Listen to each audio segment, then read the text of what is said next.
How many of you had fun last night? How many took the assessment last night? Wait, how many took it? Oh, not as many as we expected. I thought it'd be more. You guys got to take this assessment. And the free ends today. It's over. So if you don't do it today, that link will be gone. Oh, really? Yes. Okay. Oh, wow. Oh. Urgency suddenly. And yes, because otherwise everyone in the world would find it. Great. So do you guys hear that? Fill it out today or it's no longer available. And then how many of you have bought the book or went and got the book last night? A bunch of you. Okay, well, make sure you grab that book. It's powerful and dynamic. So how you doing this morning? I'm doing great. You doing great? I just kind of curious, though. How many, those of you who took it, how many were motivators? Stand up. Come on, just stand up if you're a motivator. Wow, look at you. And number one. No, okay. Number one motivator. All right, sit down. Number two, challengers. If your number one is challenger. Sorry, your number one is challenger, stand up. I made that confusing. All right, okay, sit down. Now, if your number one is commander, stand up. All right, okay. All right, okay, thank you. How many of you, number one is healer? As I predicted. That's interesting. All right, you may sit down, and I hope you guys are doing good. And then, how many of you, number one is professor? Stand up. Okay, we got a few. All right. Thank you so much. And all the documentation of our research is online. No. How many of you are seers? Stand up. Your number one is seer.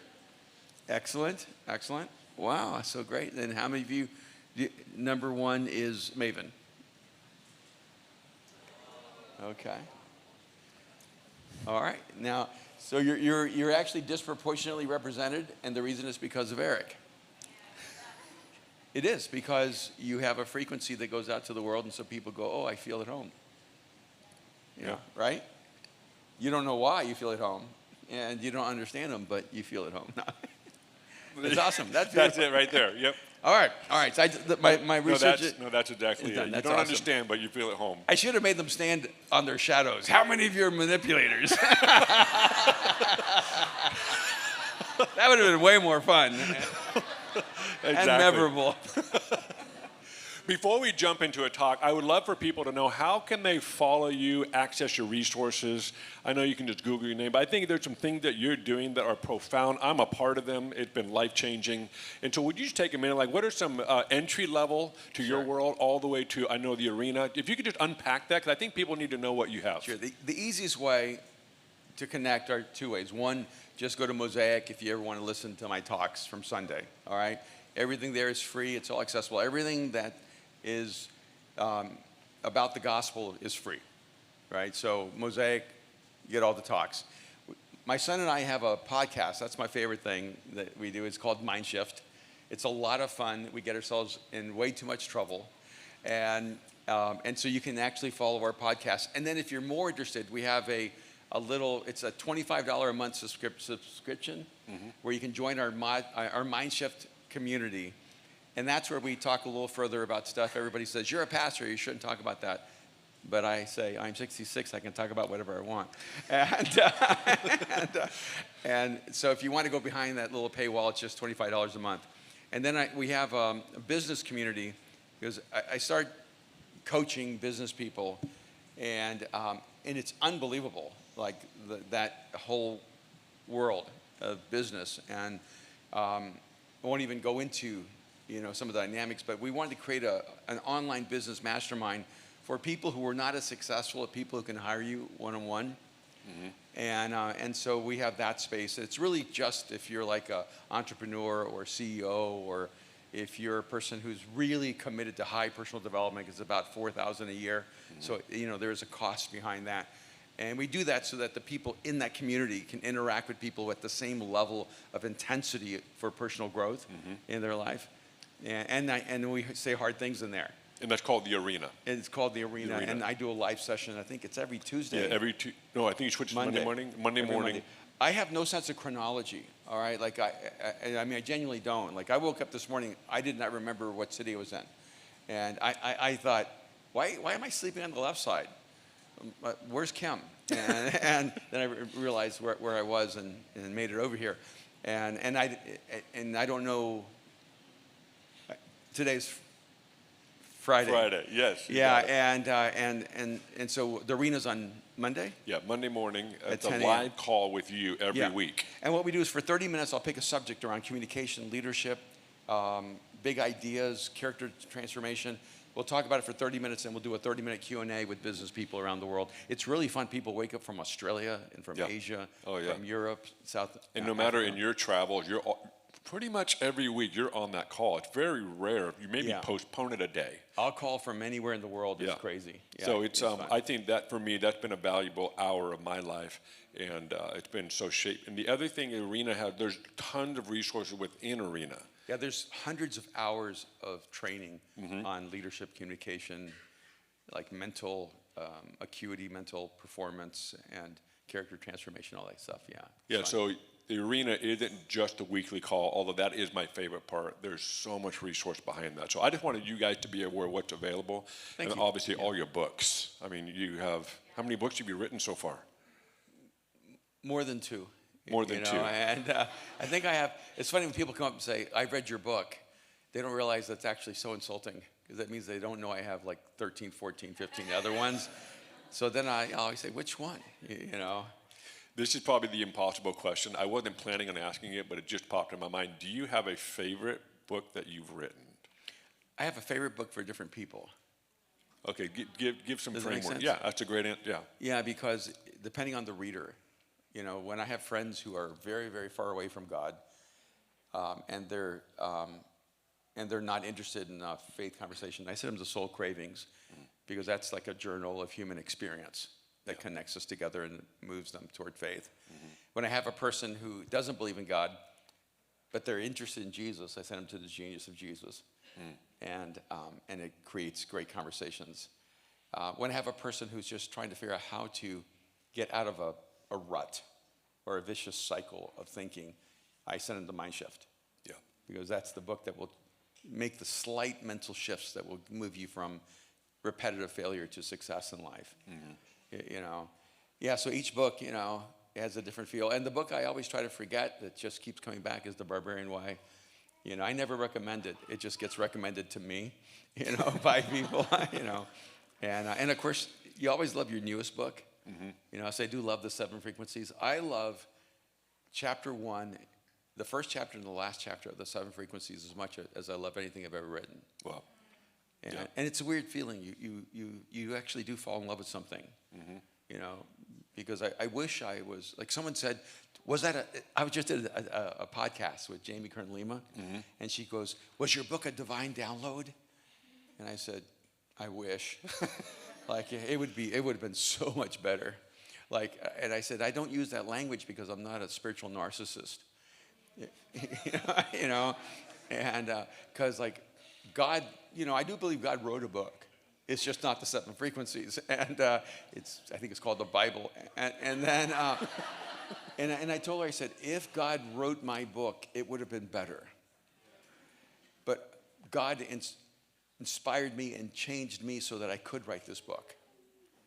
And so I think sometimes we try to be humble, but we're not being honest. You know, and I did write the book. It would have been better if God wrote it, but my life journey with God allowed me to get to the place where I could write that book. And I do think God's given me unexpected abilities to see things that other people can't see. And I just know that's from God. And I'm really grateful for that. Yeah. The book I have, which you didn't mention, The Unstoppable Force. Oh, yeah, that one. That one to me is... So you're the other person who read it. And I read I mean, that book, you know, that book was life-changing for me. It gave language to what I sensed and felt. And so that was one of the first books I read of yours, was that book. It's the hardest book it's the most complicated book I've ever written. And it's the first book I ever wrote. I wrote that book in 24 hours. And it won an award for writing, which makes me very proud. And when I sent it to the publisher, they told me it was the best edited book they'd ever received. And how many years ago was that book written? over 25 years Yeah, ago. so it's Yeah. it's your first one you It said. was my first book. Yeah. I thought Barbarian Way was. Okay, No, so no, okay. no. I got worse. And no, I just started really good. Yeah. Took a really fast descent into darkness. Barbarian Way is just Red Bull. Like that. That's why men like the Barbarian Way, because you don't have to be able to read. You know, to read to read it. It's like Barbarian Way is like Red Bull before there was Red Bull. It's just like, if you want a injection to your heart, to be fearless and love God and follow Jesus and change the world. And honestly, I wrote that book. Its original title was called The Barbarian Way Out of Civilization. Because I came to faith in college, and then I interacted with Christianity, and I thought, this is the most domesticated group of people I've ever met. Like when I read the Bible, I read people who ate raw meat, and now I'm in a culture of vegans. And, spiritually for you vegans, right? And so Barbarian Way was my way of saying, hey, somewhere along the way, we lost our ability to be untamed and to be fearless, to be, in a sense, savage in the most beautiful way possible. And I'm trying to reclaim that savagery of my own life, where I just live fearlessly every single day of my life. Yeah. Well, in the early 2000s, it was somewhere between 1999 and 2000, maybe one. Candace and I were in a small mountain town where I actually grew up, a town of 3,000 people. We were youth pastors, and I was just hating the reality of my life and future. Like, oh my gosh, what am I doing? So somehow, I don't even remember the specific, but this was back in dial-up internet days, where you'd give that whole dial-up internet days, AOL, all of that.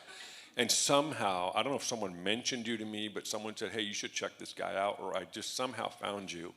And you were genuinely mean this, you were the person that like, oh, there's so much resonance, I get this.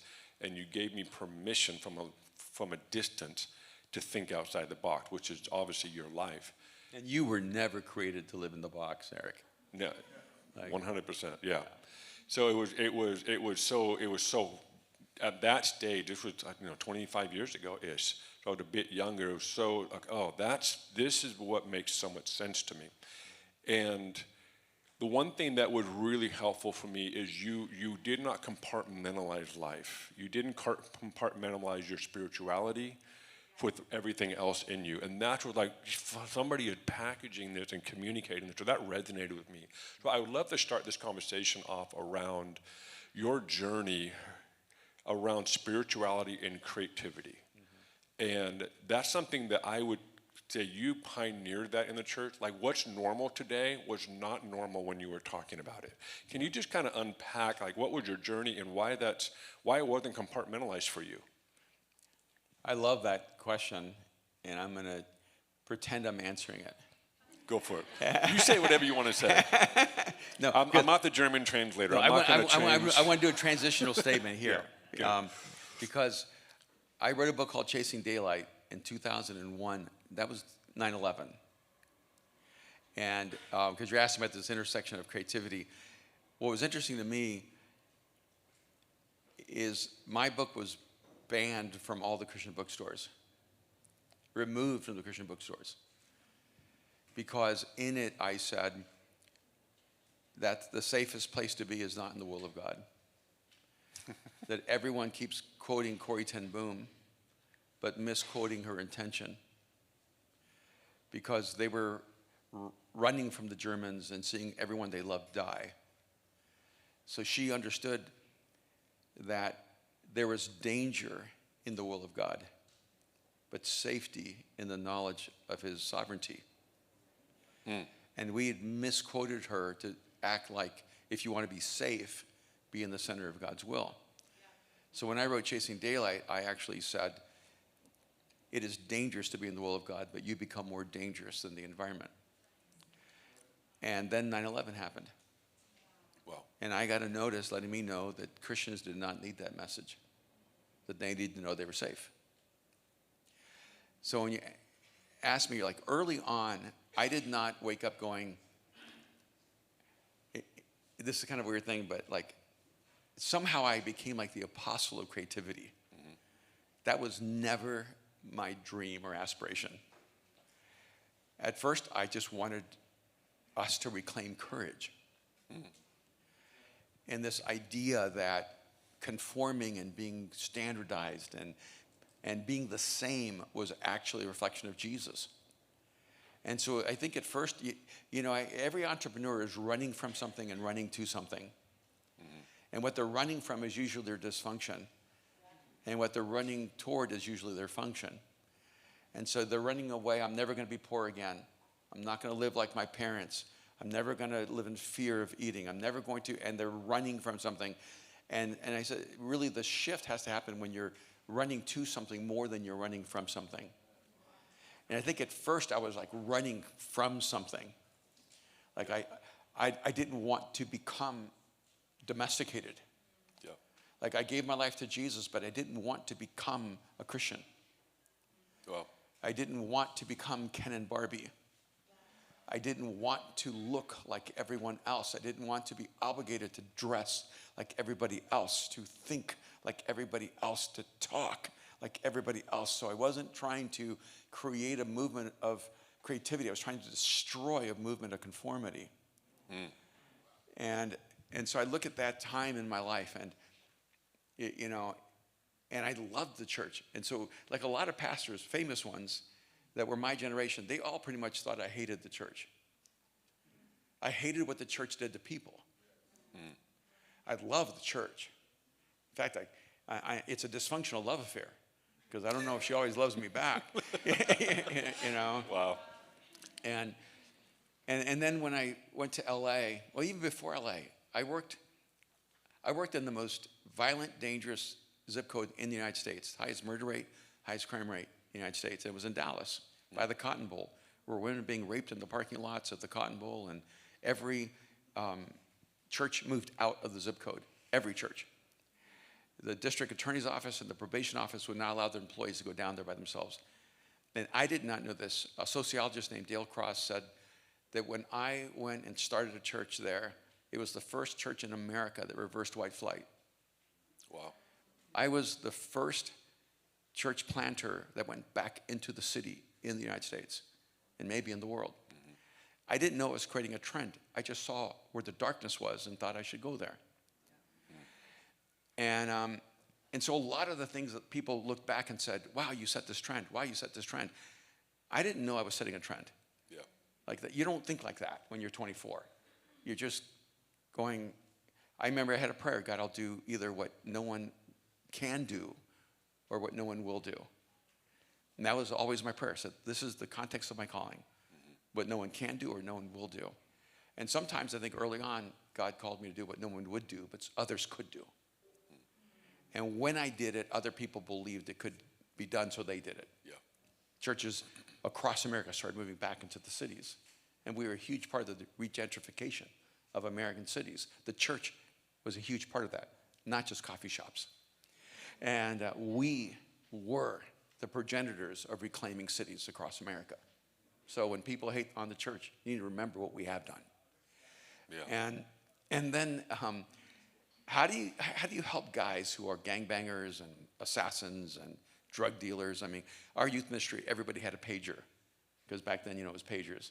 Yeah. And so in the middle of, youth ministry, they'd be getting paged to go deliver drugs.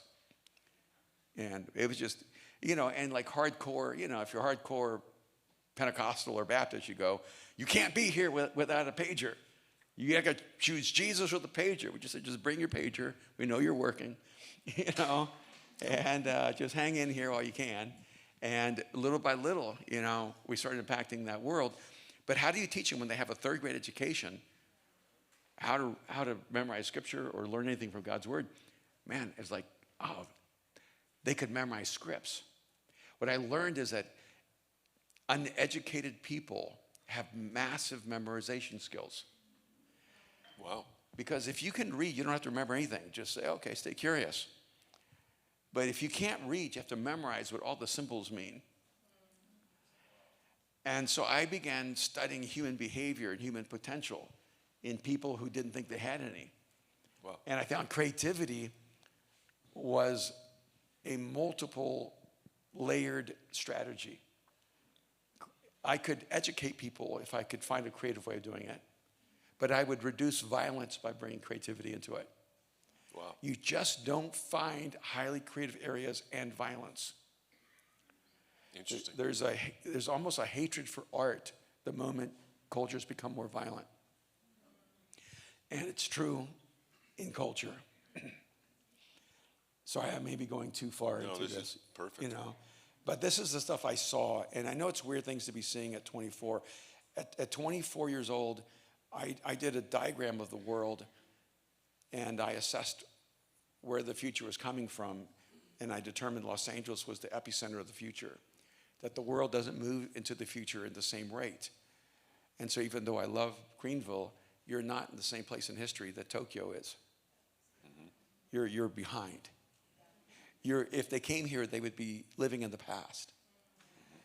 And if you go an hour outside of here, deeper into South Carolina, you would feel like you've gone into the past. And when you go to LA, it's the future. It's not the future you want, but it's the future you get. And so when I looked at the world, and I wasn't married yet, and I told Kim, hey, if we get married, Los Angeles is non-negotiable because it's the epicenter of the future. And I want to have a disproportionate impact on the future of the world, so I can't live in the past. I have to go where the future is being created. And so that's the way I saw the world. Mm-hmm. And then I remember when I made our core values. This is, oh my gosh, like 35, 40 years ago. I wrote out our core values, and one of them is creativity is the natural result of spirituality. Yep. And the board I had at that time said, no, it's not. In fact, one of them said, human beings are worker bees. What they would need is a task to feel fulfilled. And the other person said to me, you're putting undue pressure on people to tell them they're creative. And then I was in New York at a conference, and I proposed this idea that human beings are intrinsically creative, that the way that silkworms create silk and bees create honey, that human beings create futures. And I was told in that meeting, you're creating anarchy. Because if everyone believes they're creative, who will do the work? And I said to them, that's the same argument they used for not freeing the black slaves in the South. If you set them free, who will do the work? You're going to create anarchy. I said, if anarchy is the result of creativity, then anarchy is the intention of God. Because he did not create us to be conformed. It's only anarchy for the power you have, not for the power they will have. And so I have to tell you, I didn't have a single person, theologically or philosophically or culturally, who agreed with me across the world. And I remember even calling my brother at that time, because sometimes you call family for affirmation. And I called Alex and I said, hey, I can't find anyone who agrees with me. And everybody not only doesn't agree with me, they oppose me. It's not just like it was neutral. People were against this. And my brother said, yeah, I don't think so. I think you could say almost anything is the result of spirituality. It's true. And he goes, I think you might need to rethink that. And this was one of those times in my life, I don't recommend this, that I had 0 people who agreed with me, and I still made it our core value. And I just said, I'm just going to die on this hill, that human beings are intrinsically creative. And then one day, like 3, 4, 5 years later, when the internet was created, yes, I was alive before the internet was created. What was that like? 1999, the world shifted. And by 2004 and 2005, we were figuring out how to get that information from it. And I saw this quote in a book that I found in a book. So I started looking for that quote in the book. They were quoting someone else, and then that person was quoting someone else. And I found a Russian philosopher named Nicholas Berdyaev, who wrote Spirituality and the Creative Act in Russian. And it was out of print, but I found one copy that existed in the world. and I bought it, and I wanted to cry. Wow. Because I found someone who saw the world the way I saw the world. And you know, there's a little sadness going, dang it, I want to be the first person that ever had any idea like this. Totally. You want to be original, right? You know, but I felt so alone in the world, and I found this guy. He was like my brother. So I started having my office search for his books anywhere in the world and buying them, that same book. And because I did that, they ended up reprinting his book. Is that right? And in English. And Nicholas Berdyaev, this Russian philosopher, perceived that spirituality and creativity were somehow integrated. Mm-hmm. Why is that such a hard, well, it's not anymore. Now it's, see, I feel like I got to live long enough to see things that I kind of had the privilege of ushering in. I don't usually talk like this, you know, and I try to just act like I don't see any of that, you know. But I've been alive long enough to know I helped the world change. Yeah. And it's a weird thing to have that, you know. And so, you know, my kids are always like, hey, Dad, when we were growing up, you're always 20 years ahead of the world, but what do you see 20 years from now? You know, and so they're always pressing me to not stop looking forward, which is kind of cool. That's super cool. Yeah. That's so good. When we were in our transition, and you even said it, when we picked LA, you used this phrase, each city has a frequency. And that was really helpful language to understand. Could you just unpack that? Because I know we have people in this room that dream about, obviously, the creativity, dream about seeing Jesus, the beauty of who Jesus is being expressed in cities and humanity in our neighborhoods. And can you connect some dots why recognizing the frequency of a city is important for each of us and why we should be thinking about that framework? Yeah, before I use the language of frequencies, I would talk about ethos and how every city has like an ethos, and that ethos can be identified by some kind of symbol. And it took me, 25, 30 years to realize, what I'm listening to is a frequency. And so it's not like everything comes overnight. It just comes in layers over time. But like when you go to England, its frequency is very deliberative, like as a city. And their symbol is Big Ben, which means don't be late. You know, when a culture has a clock as their central metaphor, right? Can you imagine that being like in Mexico City, or Guadalajara, or or Sao Paulo? Like, so here's the great contrast. The symbol of England is Big Ben, and the symbol of Brazil is a party, Carnaval. And so, like in Brazil, it's a party. My brother married a Brazilian.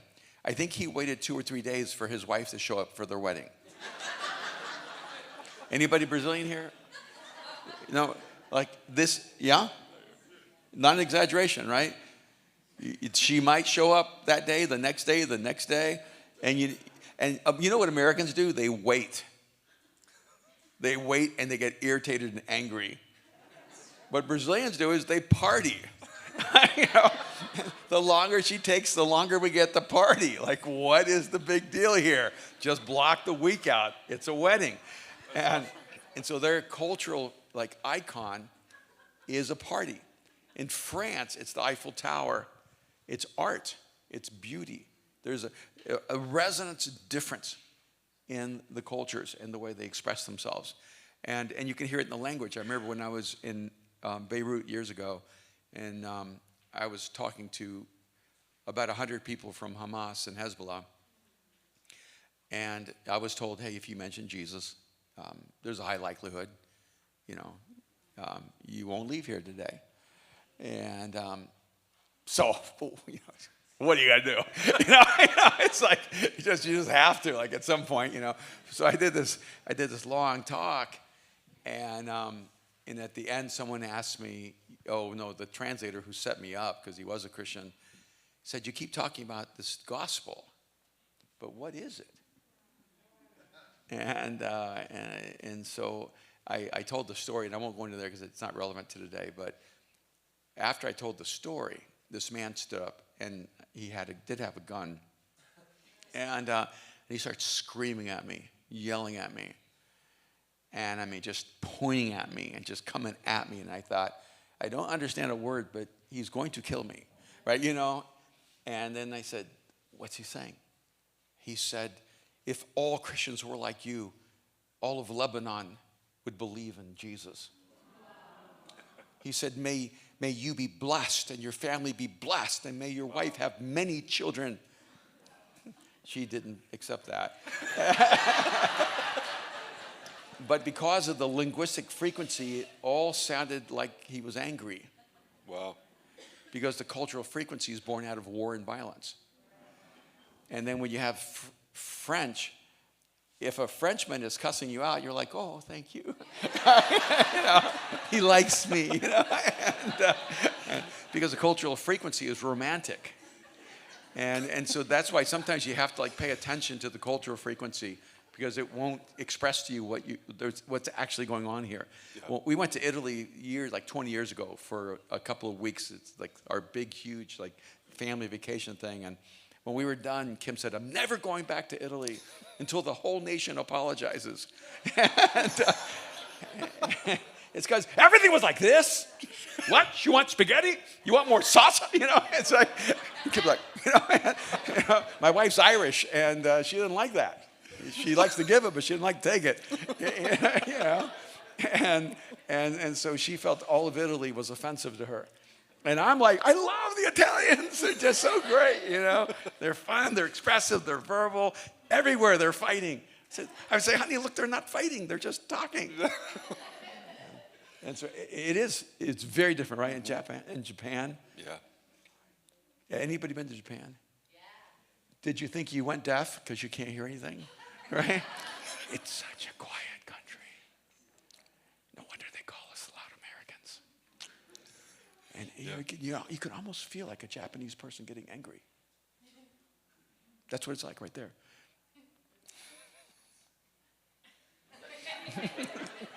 And it's very respectful. You know, is it Shotani? Who's the baseball player for the Dodgers? Yeah, Shotani. Shotani. They were talking about who's the dang it.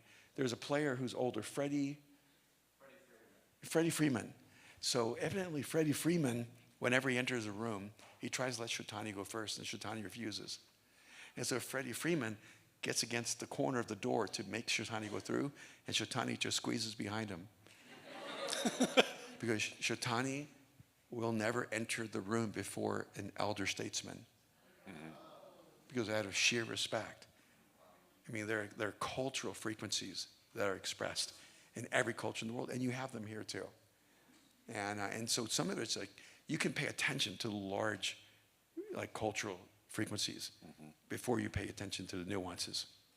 This is so valuable, but I think sometimes as creative pioneers, free thinkers, we just want to go in and blaze, but we don't take the time to understand the city or the culture we're in. Mm-hmm. So there's so much beauty in this to understand the material, like the symbolism, the demeanor, the actions. And so I think this is really valuable for that reason, because I think, you know, what we bring to this world also needs to be had in mind what's actually the material that's around you. I think this is really valuable. I want to move into a slightly different topic, the continuation. It kind of has to do with the age that we live in. And there's when we talked on the phone a couple of weeks ago, I asked, it would be fun to have a discussion around how to think in the age that we live in, when there's so much propaganda, manipulation, you got cancel culture, you just got all these different things. And that's something that I know in the arena world, your online thing, you spend a lot of time there. Yeah. Can you just unpack that? Because I think what I value with comedians today, some of them are refusing to give in to not saying certain things because they don't want to be controlled by the age. So there is this like culture war going on around how to think. Yeah. And so I'd love for you to unpack why this is important, and we need to become incredible thinkers, and to not give up that ability. Yeah, it's interesting when you mention comedians, because two interesting things about humor. One, when you learn a new language, humor is the last thing you learn. And so if you can be funny in a language, you've mastered the language. But even more that if you can understand something funny, because humor requires that you understand the nuances of language. Does that make sense? And the second thing is that humor is one of the highest forms of intelligence. So when you're listening to comedians, I know it's hard to believe with some of them. I can't remember who that guy is. The white guy who's Southern? No, not Theo Von. Dave Chappelle's black. Okay.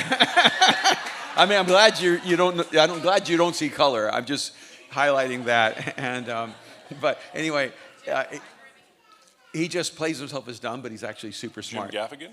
No. Brian Regan? No. Sorry. Well, that's it.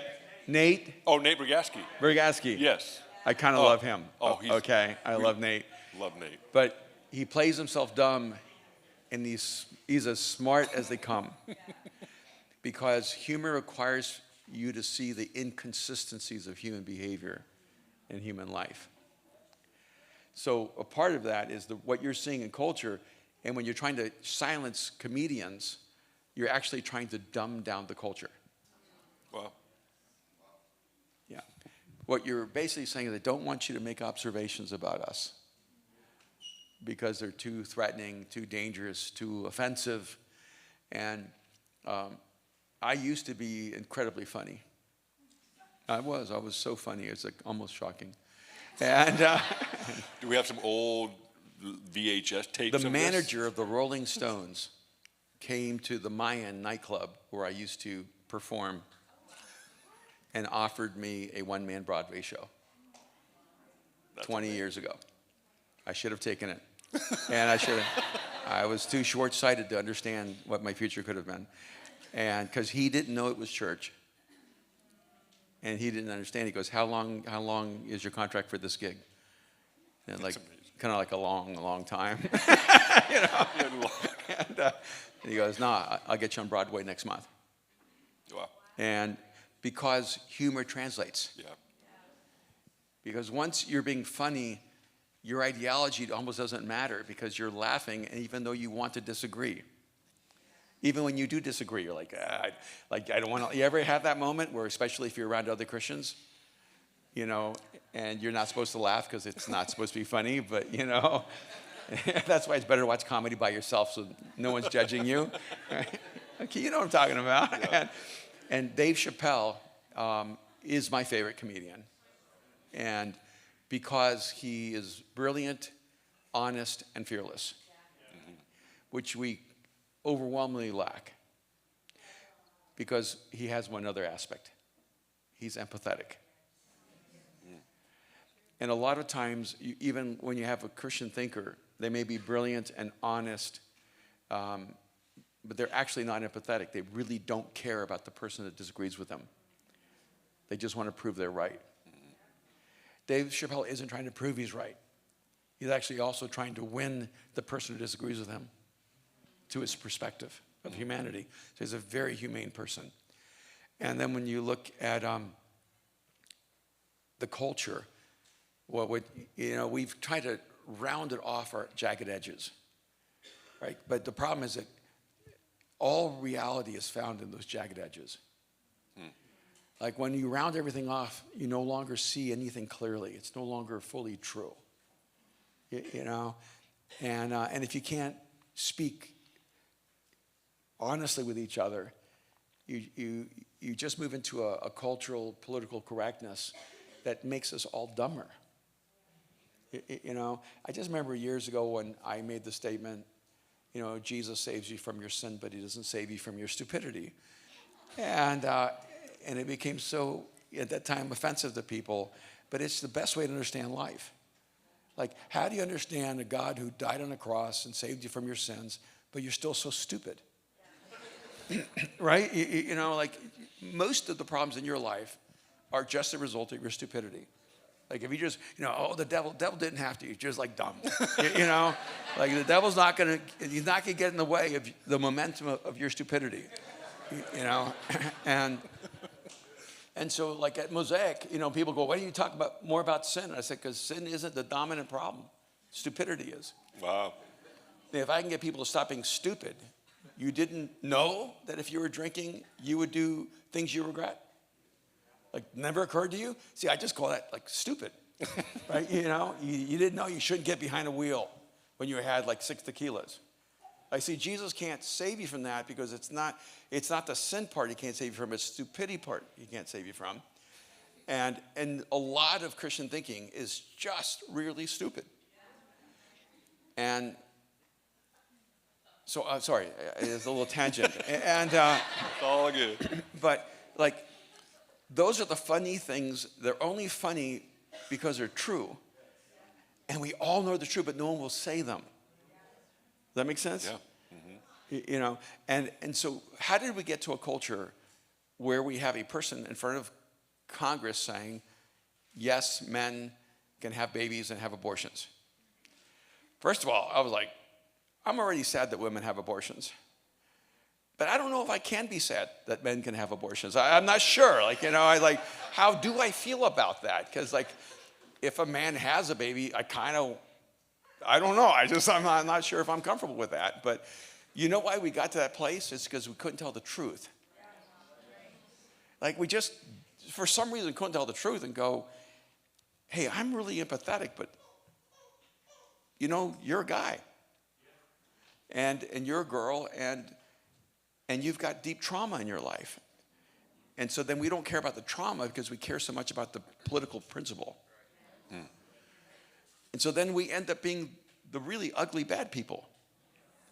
But culture keeps moving because we're not allowed to say honest, obvious things with empathy.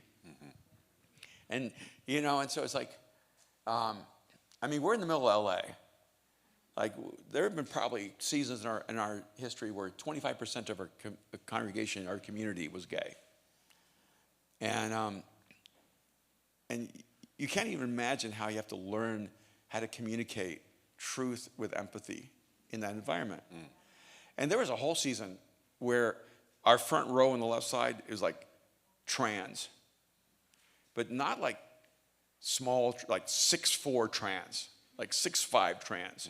I remember one time when Aaron was young, he goes, Dad, I don't want to get beat up by trans. It would look really bad, And some 6'5", woman beating me up in the street or guy, and they would come and sit on the front row as an act of defiance to see how we would treat them.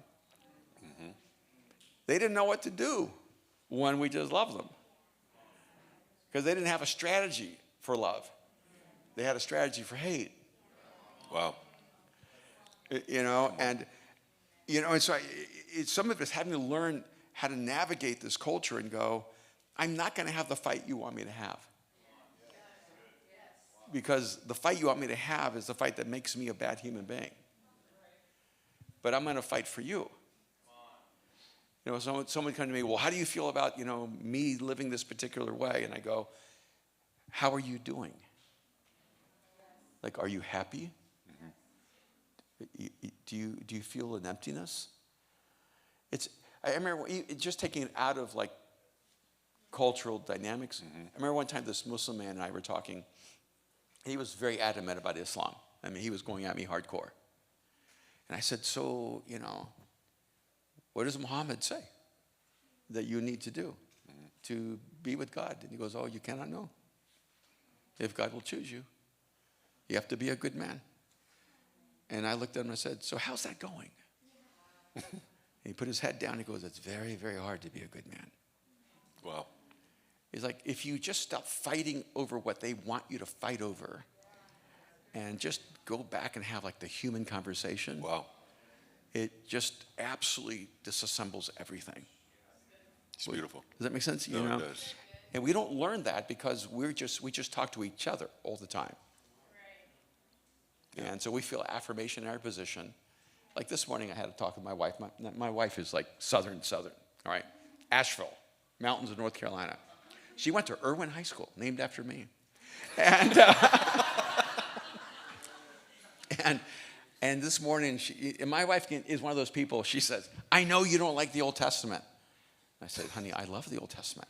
Like, this is after 41 years of marriage. I know you don't like the Old Testament. I said, I love the Old Testament. He goes, well, you don't like the parts of the Old Testament where they prayed for God to destroy their enemies. I said, I don't recommend that. You know, and she goes, well, I think it's okay to pray against your enemies.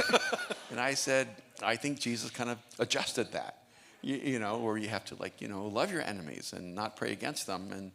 And you know, she was having a hard day, right? You know,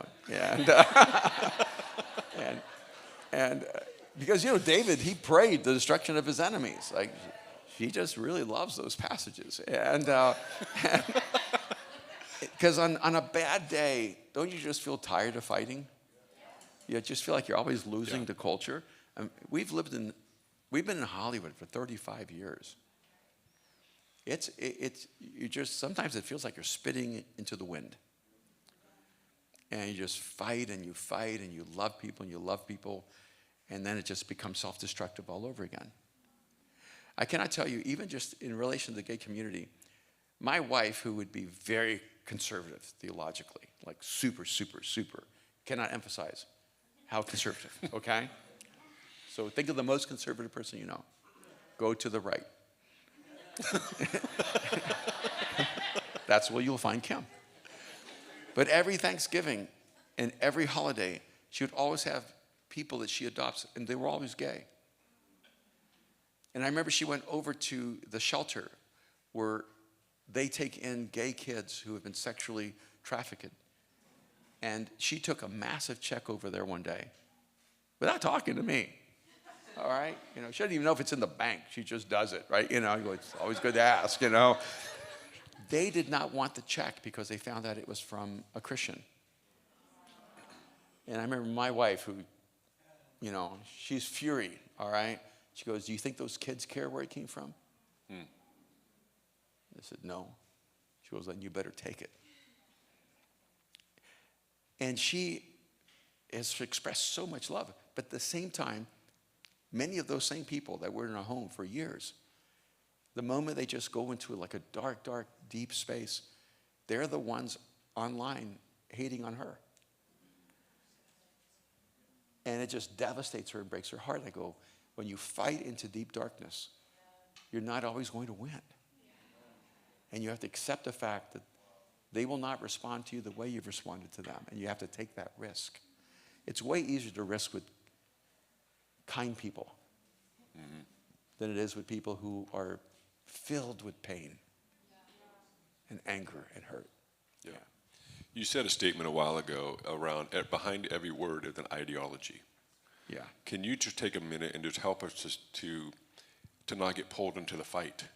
Yeah. Because even just headlines, you know, something that you taught me is when something in the news happened, look on all the platforms and you'll notice how certain networks frame the words because of a specific agenda and other network. And so can you just take us through some practical steps how to recognize the fight that they're trying to pull us into? Well, it always becomes obvious after a while. It's never obvious on the first day. Because when you first heard the phrase gender affirming care, you're like, yeah, I affirm genders, you know, in children. But what they actually meant is the right to transition children into a sex that they were not born to be. And I thought, oh, but that's the way you claim the territory, gender affirming care. Now, if you don't want doctors to mutilate your child, you're against the affirmation of your child's gender. Actually, gender affirming care should be, you're this beautiful little girl. You're just a tomboy. You're just tougher than every boy in the school, you know, and you're going to be a great CEO. Your gender affirming care is, you're a really tender, beautiful, loving, artistic boy. And that's a part of being a real man. You know? And so a part of our dilemma is that we have such narrow stereotypes of what everyone should be that our children have to go somewhere else to find their identity. So we got to fix a part of the problem for ourselves. So the language is really important. Like, you know, pro-life, pro-choice. Like,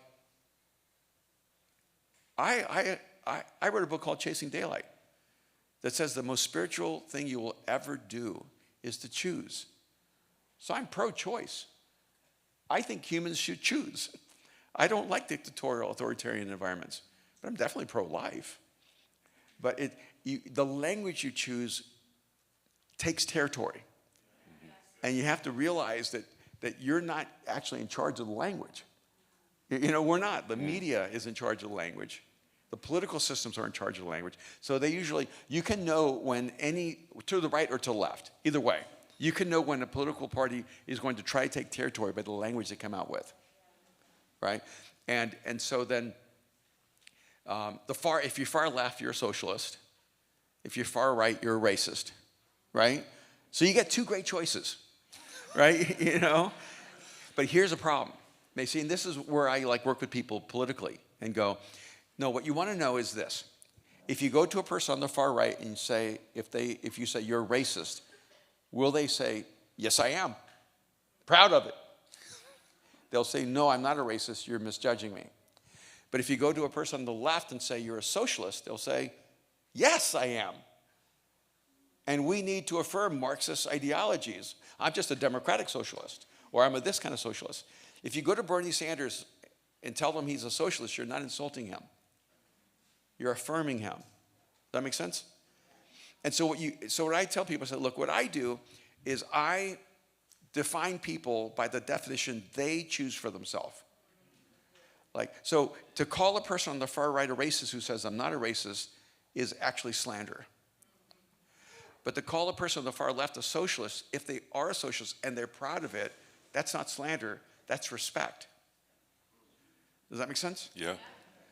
And that's why in LA when people say, I really like Jesus, I just don't believe he's God, or and I always say, look, you get to choose whatever you want about Jesus. You just don't get to choose who he says he is. Well, so it's I totally respect, when I was at this event, and I think I was only a Christian.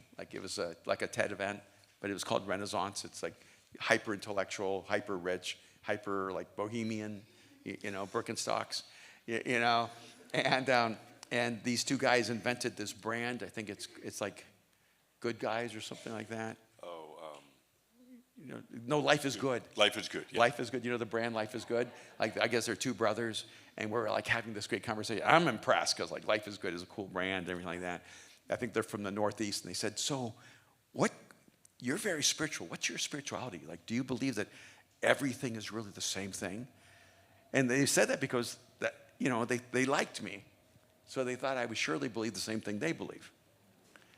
And I said, oh man, I have way too much respect for the human will to believe everything is the same thing. He goes, what do you mean? I said, well, if I only cared about my position, I would say everything is really the same. Because then I'm saying, really, you think you disagree with me, but you actually agree with me. You think you're saying something different than me, but you're actually saying the same thing that I'm saying. So when I say everything is the same, what I'm really saying is everyone really agrees with me. But I believe a person is allowed to be a Muslim, that they can believe Allah is God and Muhammad is his prophet. I believe a person is allowed to follow the teachings of Buddha and believe that there's a journey of endless cycles toward enlightenment. I believe a person is allowed to believe in Jesus, that God stepped into history, took on flesh and blood, died for us and rose from the dead. I believe that people are allowed to be atheists and agnostics, and you should respect their will. So I'm not one of those people who believes everything's the same. I'm a person that believes that everyone has a right to decide what's real. And they were like, oh, that's an interesting approach. Because everything is the same sounds like it's the most inclusive ideology. The language matters. Right? Don't you sometimes want to be able to say, yeah, it's all good? Because you want to be nice, right? Yeah. And I go, yeah, but it isn't all good because drinking petroleum is not the same thing. I was going to say it's drinking Diet Coke, but it probably is. I drink Diet Coke and it's bad for me. But drinking Diet Coke is not the same as drinking water. When my kids say, Dad, have you hydrated? I say, yeah, I had water in my coffee. And I just like my water to be colored and flavored. What's wrong with me? But drinking everything isn't the same. And so why would we pretend that believing everything is the same? And the reason, I'm just using an example of how language captures ideologies. And what you want to do is don't look like the dumb kid going, no, it's not. They just look like you're having a tantrum, right? You know, just go, oh, that's an interesting thought. Oh, but if everything's the same, it means your opinion doesn't matter. Yeah. And I think your opinion matters. I think people should respect you. I think that however you see the world is where we should start. And I shouldn't pretend that you see the world just like me. So why don't we begin with mutual respect and have a conversation of perspective? And at one of the TED conferences in Sao Paulo, I was there, and the headmaster of the most prestigious school in the world was there in Switzerland. And we ended up having a lot of conversations. And one day we're sitting having coffee, and he said, I'm so perplexed. And I said, why? He said, I just cannot conceive how a man as intelligent as you would believe in God. One, I just liked the fact that he thought I was intelligent. That was really, really encouraging, you know. But I said to him, I said, no. I'm sad that you've had such limited experience with Christians. Wow. There are Christians so much more intelligent than me. People who believe in God and Jesus. You just happen to have met a lot of dumb ones. And it's not that they're dumb, they're dogmatic. And when you're dogmatic, you come across dumb. Yeah. Yeah. Wow, okay. How many of you are getting some stuff out of this? I mean, this is so good. Yeah, give Erwin a hand. Thank you.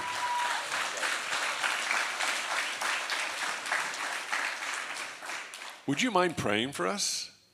I mean, I think it would just be a beautiful bookend to this moment with you. If you just pray for it, because I know that there's so much resonance in here, and we have people in here that are just excited about bringing beauty into this world and doing all the things that we're talking about. And just as someone that we love and dearly respect, it'd be wonderful if you could just pray for us. Would you mind doing that? Yeah, be happy to. Why don't we stand? Could we stand? Yeah. Yeah, let's stand. We were all together as a family, and our little granddaughter is 3. We said, do you want to pray? And she said yes, and then her dad started putting his hands together, and she goes, no, only me. She hasn't learned, you pray together. And then she goes, what was that prayer? I pray for the Jesus.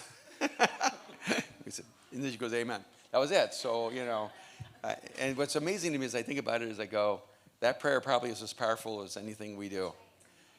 And because, with people who don't know Jesus, they always say, he goes, what do I need to do to have a relationship with Jesus? And usually I look at them and I go, I think you've already done it, but now we're going to pray and confirm it. Because the moment a person wants God, God has come. We just need the closure, for us. Now I know. But what we want to realize is God is always speaking to people. And so even as we pray together right now, I do actually think there's something really powerful that happens when we pray together for something. So let's be real specific, and let's just, pray that Studio's impact in Greenville would go beyond anything reasonable, and that its influence from here to the world would have such a positive impact on people. And that wherever you come from, that you could go back and be just a little bit more alive. And because what people really need is not smarter people or more talented people. They just need people who are living fully alive. And if we do that, we're going to be good. Now let's pray.